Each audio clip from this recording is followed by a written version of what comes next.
Hello అండి, అందరికీ welcome back to my channel. Today recipe పండు మిరపకాయల పచ్చడి.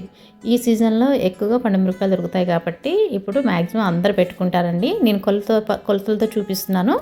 7 కేజీ మిరపపండ్లు తీసుకొని శుభ్రంగా కడిగి ఒక బుట్టలో తీసుకొని ఒక్కొక్కటిగా నెమ్మదిగా తుడుచుకుందామండి. తుడుచుకొని బట్ట పైన ఒక హాఫ్ అన్ అవర్ పాటు ఆరబెట్టుకుందామండి. నేను చూపిస్తున్న విధంగా తుడుచుకొని ఆరబెట్టుకోండి. ఇలా ఆరబెట్టిన పళ్ళని ఈ విధంగా తోడలు తీసుకోవాలండి. ముందే తోడలు తీసుకోవద్దు, వాటర్ పోయి పచ్చడి అనేది ఖరాబ్ అవుతుంది. ఇలా తోడలు తీసుకున్న తర్వాత ఒక ప్లేట్ తీసుకొని ఈ విధంగా చిన్న చిన్న ముక్కలుగా కట్ చేసుకుందాము. ఇలా కట్ చేయడం వల్ల మన మిక్సీ జార్లో అయినా రోట్లో అయినా రుబ్బుకోవడానికి చాలా స్లోగా ఈజీగా ఉంటుందండి. ఈ విధంగా కట్ చేసిన మిరప పండ్లని అన్నిటినీ ఒక గిన్నెలోకి తీసుకొని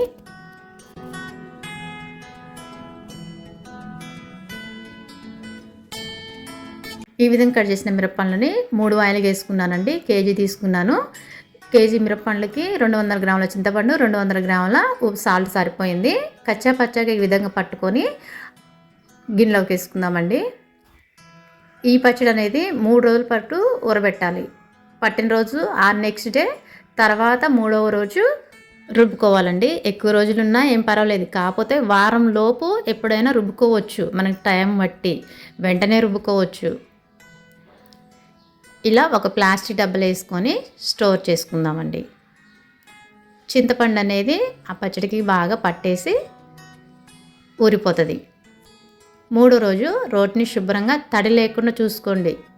మనం ప్రతిదీ పచ్చడికి ఉపయోగించే ప్రతిదీ గంట అయినా ఏదైనా సరే తడి అనేది లేకుండా చూసుకోండి. మెయిన్ ఈ విధంగా రోట్లో వేసుకొని రుబ్బుకోవాలండి.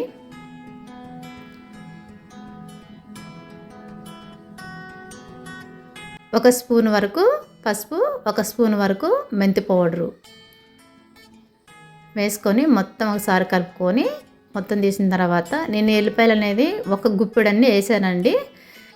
గ్రాములను చెప్పాలంటే 150 గ్రాముల దాకా వేసాను ఎల్లిపాయలు. ఇలా రుబ్బుకున్న పచ్చడిని స్టోర్ చేసుకోవచ్చు. మనకు సంవత్సరం పాటు నిల్వ ఉంటుందండి.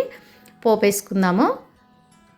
ఆయిల్ హీట్ అయిపోయిన తర్వాత తాలింపు గింజలు, జీలకర్ర, కట్ చేసిన ఎల్లిపాయలు, 3-4 ఎండుమిర్చి కట్ చేసుకొని వేసుకున్నాను.